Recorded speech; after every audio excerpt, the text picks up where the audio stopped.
tere, Andres! Tervist! Tervist! Et oleme siin intervjuud tegemas siis natukene teisel moel kui tavaliselt, ehk siis läbi Skype'i, nagu me kõik teeme. Et kuidas sul läheb? Päris hästi. Juuksed kasvavad. Juuksed on väga ilusad. Mul on natukene lühemad praegu. Kasutasin kodujuuksurit. Aga paljud tunnevad sind ja võib-olla väga paljud ei teagi võib-olla mingeid asju, mida sa siis oled teinud, siis ma räägin just pokkerist. Et küsiks algatuseks, et kus kandist sa üldse pärit oled Eestist? Kust ma pärit ei oleks. Ma olen sündinud Pärnus, üles kasvanud Põhja-Eestis sellises kohas nagu Kiiu, Salu, käisin Kuusalu keskkoolis. Ja siis pärast keskkooli lõppu liikusin Tallinnasse. Tallinna poole, See oli juba kõrgaegu tagasi, nii et Aga räägi, mis aastal sa pokkeri juurde sattusid või sattusid sa ennem rohkem nagu kasiinosse või kuidas see järjekord siis oli? Ei, ennem sattusin pokkeri juurde. Enne pokkeri juurde? Ennem pokkeri juurde. Aasta oli 1988, nii et paljud tänased kuulajad-vaatajad ei olnud sündinudki siis. Ma olin Vene sõjaväes täpselt sellel ajal, läksin. Läksid? Jah, 88. Okay. Jah, ma olin 15 ja sattusin pokkeri juurde niimoodi, et meie väike seltskond mängis omavahel mingisuguseid erinevaid kaartemänge ja siis me vaatasime, et muud mängud lähevad igavaks, otsime midagi muud ja leidsime pokkeri kuidagi moodi, mingisuguse variandi sellest. Okay, mõtlesime sõpradega siis? Välja ja siis sealt sõpradega ja kuna oli võimalus nii-öelda suuremad poisid mängisid ka omavahel, aga nemad meid oma pokkerimängu ei võtnud. Ja meil ei olnud ka nii suurt bankrolli. Siis mu eesmärk oli jõuda sinna mängu. Aga paraku see mäng lõppes ennem ära, kui ma sinna jõudsin. Okay. Aga käis nagu reaalse raha peale siis ikkagi? Ikka päris raha peale, jah. No me mängisime kõik, mängisime ikka raha peale, rublade peale. Mul isegi ema ühe korra küsis, kui ma koju läksin, mul oli taskud raha täis, mingid 25 ja 50 ja 100 rublased ja siis ta küsis, et kus see raha tuli. Ma andsin osa võidu rahast talle. Siis ma ütlesin, et ma mängisin pokkerit, ta arvas, et ma käisin vargil. Okay. Mängisin pokkerit. Okei. Siis on korras, on? Siis on korras. Ei mingit probleemi. Ei siis ega edaspidi. Väga lahe, mina 1988 kindlasti ei teadnud pokkerist veel mitte midagi, ma polnud kuulnudki, olid erinevad kaardimängud ennem, mängite ka vist mingi, ma ei mäleta, äkki Seka või mingi selline asi oli, ja 4 kaarti tuli kokku saada, aga pokker kui selline ei olnud, jah. Aga minu nagu teadlik pokkeri, Eesti pokker tuleb ikkagi sellest, et et ma tean, et alustati Astorias alustati siis pokkeriturniiridega ja sa oled väga sellega seotud, et räägi äkki sellest ajast natukene. Ma võin öelda eelloo sellele. 1998 kuni 1999 ma olin Eestist ära, töötasin Egiptuses ja seal me rääkisime siis tollaste kasiino töötajatega, et mida Eestis veel tehtud ei ole. Ja siis ma ütlesin, et pokkerit tehtud ei ole, turniiridest ei teadnud ma muud mitte midagi, absoluutselt null infot. Aga ma ütlesin, pokkerit ju kasiinos ei ole, et võiks ju raha peale mängida pokkerit, miks mitte. Ja kui ma tulin, siis sattusin Astoria Palace kasiinosse tööle ja sealsete manageridega rääkides inglastega. Nad ütlesid, miks me ei võiks proovida.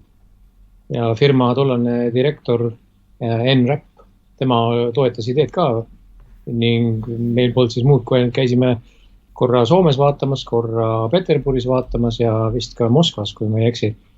Reaalselt turniire siis, jah? Ja just, ja kuna seal juba korraldati ja siis panime oma esimese ürituse püsti, kui suures esimene katsetus oli selline, kus me tegime siis nii-öelda turniiri ja cashi segu.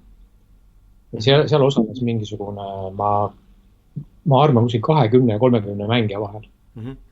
Ja pärast seda siis hakkasime tegema regulaarseid turniire.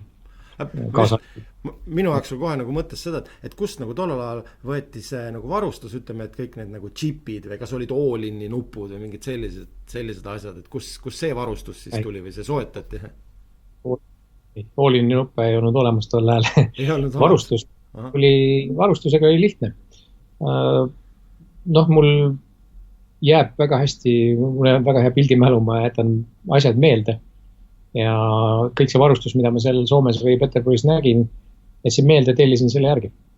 Igasugused paberimajandused ja muud tabelid, mis vajalikud olid. Vaatasin korra peale, küsisin, kas ma saaksin koopia, nad ei andnud. Ütlesin, et olge hoja, näidake korra veel. Jätsin meelde, et tulin koju, tegin Excelis täpselt samasuguse tabeli nagu seal. Okei, väga super. No, mõned asjad tuli ise leiutada või siis leida, ise teha näiteks või lasta teha siin Eestis, aga enamik tuli kõik kuskilt siis, kas ma ei tea, Inglismaalt mõnest tehasest või kuskil või Lätist näiteks kasiinovarustuse tehastest. Ei, ma mõtlen just, et pokkerilauad ja sellised, need siis toodeti spetsiaalselt selle jaoks siis, jah? Just, neid toodeti spetsiaalselt, kas siis Inglismaalt või siis Lätist. Me hiljem tellisime Lätist laudu juurde. Ja kus juures ehitasime ise ka koha peal kasiinos. Me töömees tegi mõõtud järgi lauad valmis, panime ka kattad peale ja läks. Väga uhke, väga uhke. Aga tollal väises ju selliseid kuulsusi seal, kes on ikka pärast said ju päris kõvadeks pokkeri nimedeks, et oskad sa mõned välja tuua, kes teil seal mängimas käisid? No kõige kuulsam või kaks kõige kuulsamat, keda ma arvasin, et vaevalt mind mäletavadki. Ütleme, üks kindlasti mäletas, aga teist ma ei uskunud, et mind üldse mäletab. On Soomest, üks on Juha Helpi. Ta oli tol ajal üldse vist isegi just oma seda kasiinodiileri karjääri lõpetamas ja pokkeri peale siirdumas. See oli vist 2002.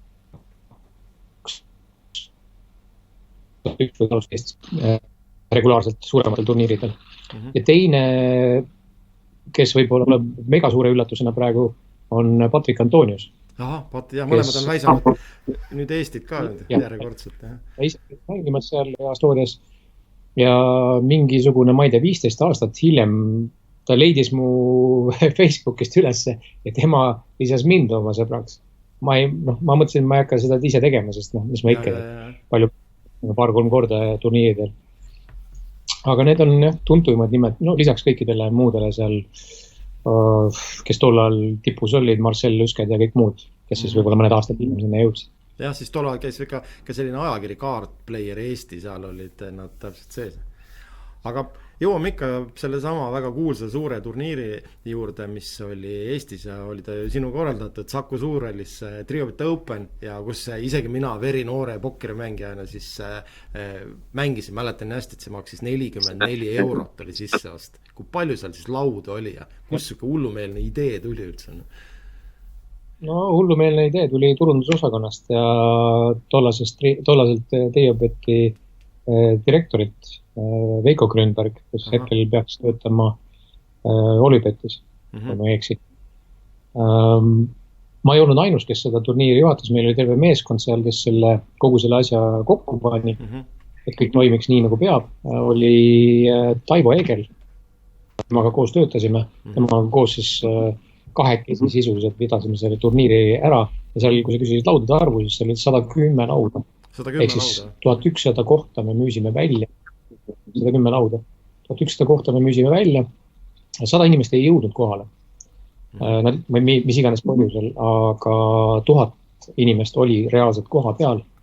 Ja meil oli tegelikult tahtjaid veel, ma arvan, 200-300 jagu vähemalt. Aga me ei saanud enam laudu lisada, sellepärast, et selleks lihtsalt meil ei olnud võimalust. Lauad pani paika mingisugune kas tipi mingisugune insener või kes iganes ta seal oli, vaatas täpselt laudade mõõdud ära, et inimesed saaksid vahel liikuda kõik joonise peale korras. Ja lust oli teha seda turniiri, see oli tõeliselt lahe ettevõtmine, aga natuke hull ka, selles mõttes, et esimene päev. Taivol oli sammu lugeja peal, ta luges vist kas 11 või 13 kilomeetrit ta kõndis sel päeval.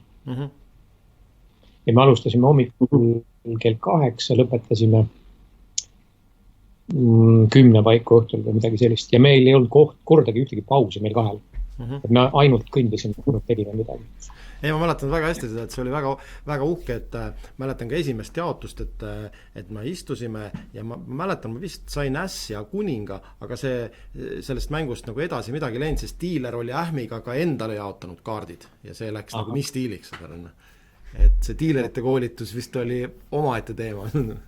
see oli omaette teema, aga nad said kõik suurepäraselt hakkama, et see väike värin siin-seal, see oli normaalne, see oli eeldatav.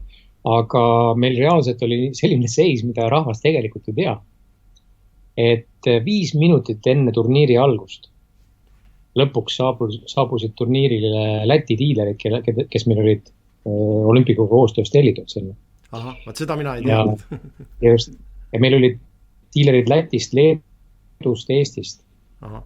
Ja leedukad jõudsid ennem kohale, lätlased jõudsid 5 minutit enne turniiri algust niimoodi, et meil reaalselt oli vaja vähemalt 101 diilerit igasse lauda. Ja nüüd on vabandust 111. 111, jah. Et igasse lauda üks ja siis üks varuks.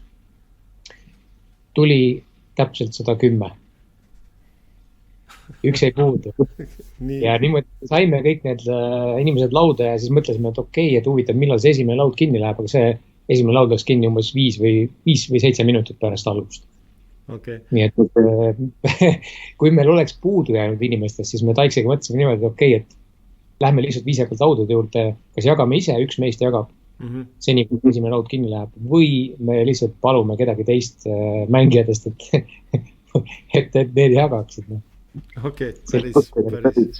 Aga ütleme niimoodi, et mina kui mängija ei saanud sellisest asjast absoluutselt aru, et oli väga, väga meelelahutuslik, seal olid kogu aeg esines keegi vahepeal, mingid bändid olid ja kui ma eksi, isegi olid toidutalong, et seal sa isegi sai süüa, mingi pasta oli seal, et see oli väga, väga vinge ettevõtmine. Et võib-olla küsiks lõpetuseks seda, et mis sa arvad, et kus on Eesti turniiripokker 10 aasta pärast? Ja kui tehakse, oleks miljonär, on ju. See küsimus tuli praegu üllatusena. Ma ei ole sellele ausalt mitte kunagi kordagi mõelnud, et kus ta võib olla. Ja kui ma mõtlen, siis arvestades seda, mis hetkel maailmas toimub, viirus ja kõik muu, siis ütleme, et live-turniirid Euroopas taastuvad ilmselt aasta lõpuks mingil määral. Eeldatavalt november või võib-olla detsember. USAs ei taastunud veel nii pea, kui nad järgmise aasta poole peal taastuvad, on ka hea. Inimesed lihtsalt ei usalda, nad ei julge minna kusagile. Et see usalduse küsimus, see võtab väga kaua aega. Ehk siis, kui me võtame 10 aastat edasi, ma arvan, et live-pokker ei kao mitte kusagile. Aga tore oleks, kui seda saaks kuidagi rohkem selle online poolega miksida ja rohkem sellist